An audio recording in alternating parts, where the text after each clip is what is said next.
ఒక విషయం చెప్పనా? మనలో చాలామంది బెగ్గరగా, కొంతమంది నోట్లో ఇలా చదువుతూ ఉంటారు. అయితే ఎలా చదివితే ఎంత శాతం మనకి గుర్తుంటుంది అనేది తెలుసుకుందాం. నోట్లో అంటే బయటికి వినపడకుండా చదివితే 10% గుర్తుంటుంది.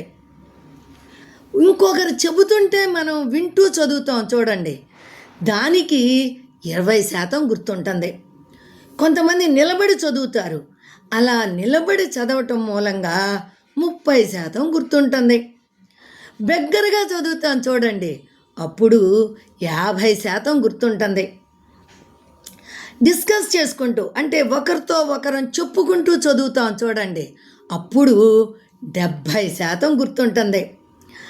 మనం చదువుతూ కొన్ని చూస్తూ వాటిని తెలుసుకుంటూ చదువుతాం చూడండి, అప్పుడు 80% గుర్తుంటుంది.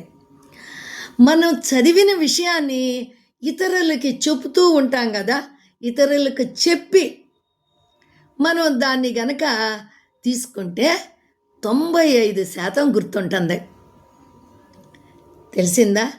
అలా మరి మనం స్వార్థం లేకుండా ఇతరులకి మనం చదువుకున్నది నేర్పుదామా? ఏమంటారు?